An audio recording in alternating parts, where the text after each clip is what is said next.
இந்த கிரகம் உண்மையிலே இந்த கிரகமோட சம்பவம் வந்து இந்தியாவே உழுக்குன ஒரு சம்பவம். என்னை உலுக்கி போட்ட அது நீங்க அதுவும் நீங்க டிஸ்ட்ரிக்ட்ல கலெக்டரா இருந்து உங்களை பார்க்க வந்தப்போ நடந்துச்சு. ஆக்சுவலி என்ன நடந்துச்சு? அது வந்து சம்பவம் நியூஸா கேள்விப்பட்டோம். நீங்க அந்த டிஸ்ட்ரிக்ட்ல கலெக்டரா இருந்தீங்க, உங்களை பார்க்க வரும்போது நடந்துச்சு.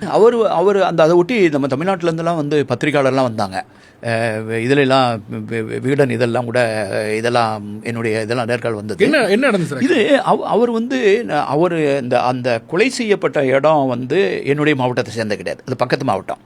ஆனால் அவர் குடியிருந்து இந்த தொழுநோய் மக்களுக்காக பணியாற்றுறது நான் இருந்த அதே நகரம், இந்த என்னுடைய மாவட்டத்தினுடைய மயூர்பஞ்ச் மாவட்டத்தினுடைய தலைமையிடமான பாரிப்பதாங்கிற ஊரில் தான் அவர் ஒரு ஆசிரமம் இது மாதிரி வச்சு லெப்ரசி ஆஸ்பத்திரி நடத்திட்டு இருக்காரு. அங்கே இருக்க மக்களுக்கு தொழுநோய்க்கு பண்ணிக்கிறார். அவர் ஆஸ்திரேலியாவிலேருந்து வந்திருக்காரு. அவர் அங்கேருந்து வந்ததே ஒரு பேனா நண்பர்கள், அப்போல்லாம் பென் பால் சொல்லுவாங்க, இந்த ஃப்ரெண்ட்ஷிப் பண்ணுவாங்க. ஒரு திடீர்னு ஒருத்தர் லெட்டர் எழுதி போடுவார்.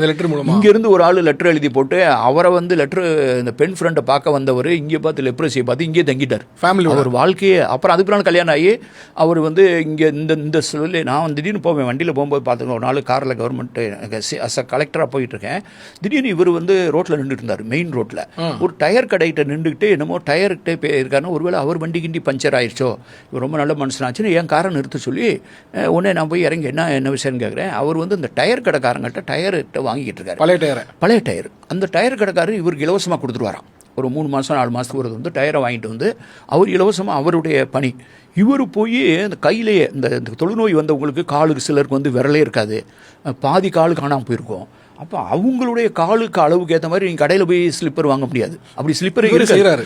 இவர் வந்து அதை பேப்பரில் பேனாவில் வரைஞ்சி அந்த ஆளுடைய காலுக்கு ஏற்ற மாதிரி அந்த அளவில் இந்த டயரை வெட்டி இவர் செருப்பு செய்வாருங்க. அதனால் அது ஆஸ்திரேலியாவில் வந்து ஒரு மனுஷன் வந்து இப்படி வேலை பார்த்துக்கிட்டு இருக்காரு அப்படின்னு தோணும். அவன் ஒரு தடவை ஒரு பெரிய ஆக்சிடென்ட் நடந்துருச்சு. அப்படி ஒரு ராஜஸ்தான்லேருந்து வந்தவங்க ஒரு பெரிய ஆக்சிடென்ட் ஆகி நிறைய பேர், கொஞ்சம் பேர் செத்து போயிட்டாங்க, நிறைய பேருக்கு காயம். நம்ம தான் அப்போ தான் சாப்பிட உட்காந்துருந்தேன் வீட்டில்.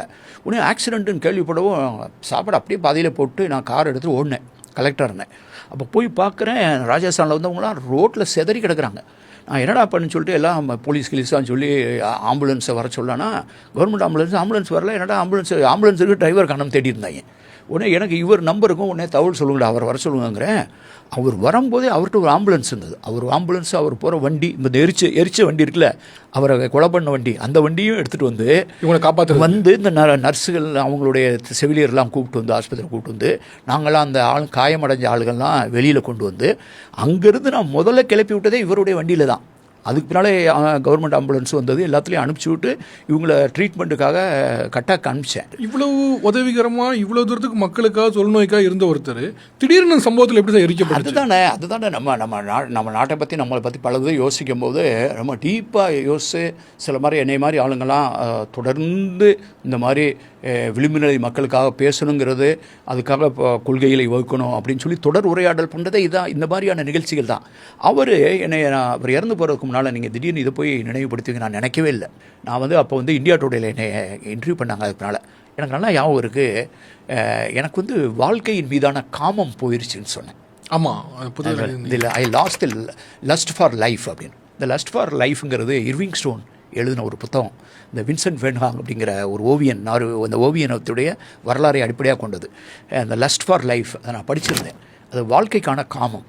எனக்கு வந்து இயல்பான வாழ்க்கையிலேயே எனக்கு பிடிப்பில்லாமல், நாட்டம் இல்லாமல் திருப்பி இயல்பான வாழ்க்கைக்கு வர்றதுக்கே எனக்கு பல மாதம் ஆச்சு. ஏன்னா அவர் திடீர்னு எனக்கு ஃபோன் பண்ணி அவர் சொல்கிறாரு, சார் நான் உங்களை பார்க்க வரேன்னு.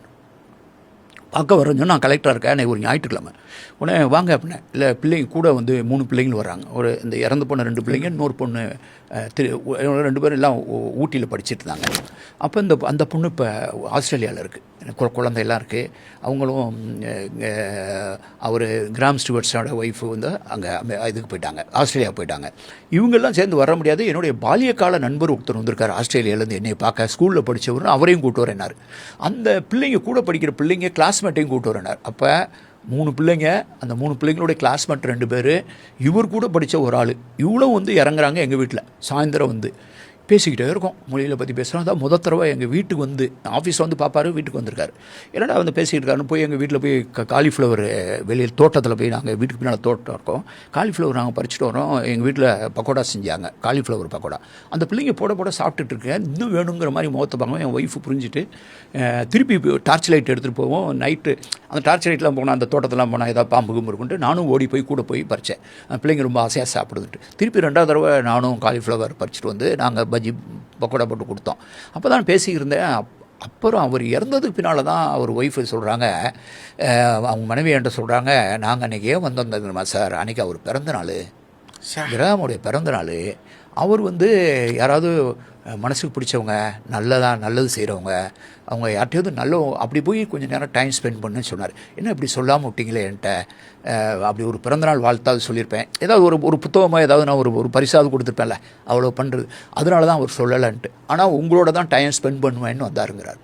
அப்படி வந்து என்கிட்ட ஒரு 3-3.5 மணி நேரம் எங்கள் வீட்டில் பேசிகிட்டு இருந்தவர் மறுநாள் ஒரு நாள் தான் போயிருக்கு. அதுக்கடுத்து நான் காலையில் என்னைய 3 மணிக்கு டெலிஃபோன் வருது, அதிகாலை 3 மணிக்கு. அவங்க ஒய்ஃபு கலக்கத்தோடு பேசுகிறாங்க, என்னமோ ஒரு தகவல் கேள்விப்பட்டேன். அவங்களும் சொல்கிறாங்க அதை உறுதிப்படுத்திக்கணும். அப்படிங்கும்போது என்னை பார்த்துட்டு போய் ஒரு 36 மணி நேரம் கூட இருக்குது, ஒரு 20-30 மணி நேரம் ஆயிருக்கும்.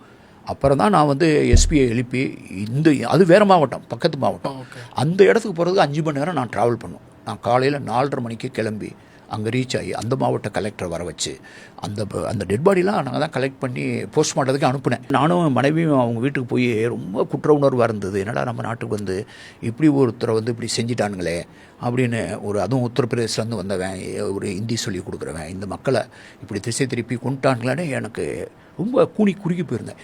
சார், வேனில் போயிட்டு இருக்கும்போது 2 குழந்தைங்க ஸ்டெயின், 3 பேரையும் வேனில் வச்சு குளிச்சுட்டாங்க. இல்லை, அங்கே போய் அந்த கிராமத்தில் தங்கியிருக்காங்க, மனோகர்பூர்னு கிராமம், அந்த கிராமத்தில் தங்கியிருக்காங்க. அவங்க போன இடத்துல வந்து அவங்க கூட்டு பிரார்த்தனையெல்லாம் பண்ணுவார்ல, அவர் ஒரு கிறிஸ்தவ பாதிரியார். இந்த லெப்ரஸிக்கும் அவர் தான் தொண்டு பண்ணார். அங்கெல்லாம் யாரும் தலை வச்சு கூட படுத்துக்க முடியாது, அவங்க அந்த இடத்துக்குலாம் எப்படி தான் போனாங்கன்ட்டு. அப்போ வந்து நைட்டு திட்டம் போட்டு அவங்க தூங்குறதுக்கு வேறு இடம் இல்லை, அவங்க அந்த வண்டியிலே தூங்கியிருக்காங்க.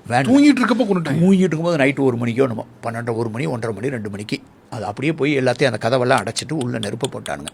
நான் போய் நான் போகும்போதுலாம் அந்த டெட் பாடிலாம் நான் கையில் பார்க்கும்போது என் மைண்ட்லேயே இந்த பையன்தான் அந்த பெரிய பையனா, இந்த பையன் தான் சின்ன பையனா, அவர் பெரிய பாடி பார்த்தோன்னு தெரியுது அவருன்னு, இந்த பையனை அந்த பையனை அந்த மண்டவோடு நீல அளவு வச்சு நானாக ஒரு முடிவு கெஸ் பண்ணுறேன்.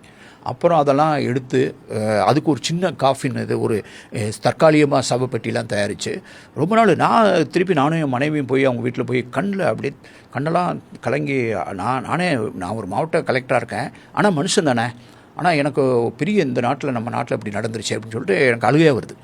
அவங்க வந்து எங்களுக்கு ஆறுதல் சொல்கிறாங்க, எங்களை வருத்தப்படாதீங்க, நான் அவங்கள மன்னிச்சிட்டேன்னு சொன்னாங்க. எனக்கு அதான் சொல்லுவோம், மன்னிச்சிட்டேன்னு என்கிட்ட சொல்கிறாங்க, என்கிட்ட தான் அப்படி சொன்னாங்க, நான் அவங்கள மன்னிச்சிட்டேன், நீங்கள் அழுகாதீங்கிற.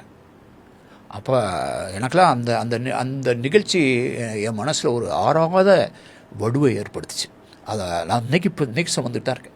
அந்த ஒவ்வொரு ஜனவரி மாதம் அந்த நாள் வரும்போது நான் முகநூலில் பதிவு போடுவேன். அண்மையில் கூட அவர் மனைவி இப்போ திருப்பி அங்கே ஆஸ்பத்திரி திறந்து வைக்கிறதுக்கு என்ன தான் கூப்பிட்டாங்க.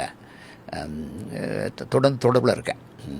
பட் எனக்கு உண்மையில எனக்கு அந்த செய்தி இதை பேசுவீங்கன்னு நினைக்கவே இல்லை.